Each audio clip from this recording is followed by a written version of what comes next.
सर्दियों के मौसम में एक बूढ़ी औरत अपने घर के कोने में ठंड से तड़प रही थी। जवानी में उसके पति का देहांत हो गया था। घर में एक छोटा बेटा था। उस बेटे के उज्जवल भविष्य के लिए उस माँ ने घर घर जाकर काम किया। काम करते करते बहुत थक जाती थी, लेकिन फिर भी आराम नहीं करती थी। हमेशा एक बात याद करके फिर काम में लग जाती थी कि जिस दिन बेटा लायक हो जाएगा तभी आराम करेगी। देखते देखते समय बीत गया।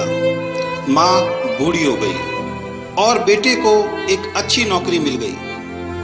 कुछ समय बाद बेटे की शादी कर दी और एक बच्चा हो गया। अब बूढ़ी माँ बहुत खुश थी। उसके जीवन का सबसे बड़ा सपना पूरा हो गया। उसका बेटा लायक हो गया। अब उसका बेटा उसकी हर ख्वाहिश पूरी करेगा। लेकिन ये क्या, बेटे और बहू के पास माँ से बात करने तक का वक्त नहीं होता था। बस इतना फर्क पड़ा था माँ के जीवन में कि पहले वो बाहर के लोगों के झूठे बर्तन धोती थी, अब अपने बेटे और बहू के। पहले वो बाहर के लोगों के कपड़े धोती थी, अब अपनी बहू और बेटे के। फिर भी खुश थी क्योंकि औलाद तो उसकी थी। सर्दियों का मौसम आ गया था।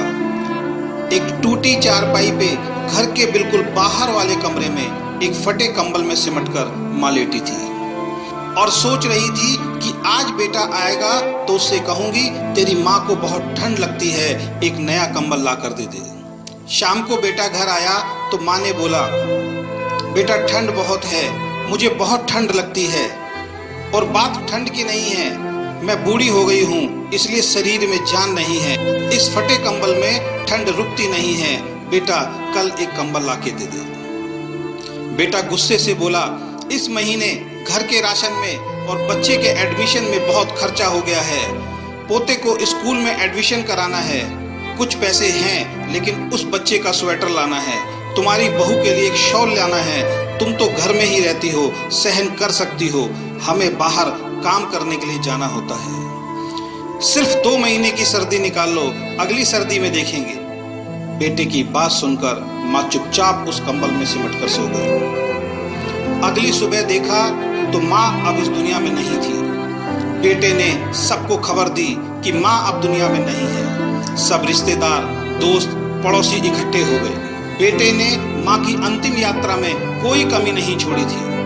माँ की बहुत बढ़िया अर्थी सजाई थी, बहुत महंगा शॉल माँ को उड़ाया था। सारी दुनिया अंतिम संस्कार देखकर कह रही थी, हमें भी हर जन्म में भगवान ऐसा ही बेटा मिले।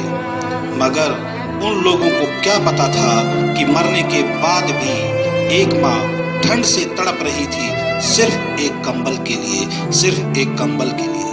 दोस्तों, अगर आपके माँ बाप आज आपके साथ हैं तो आप बहुत भाग्यशाली हैं।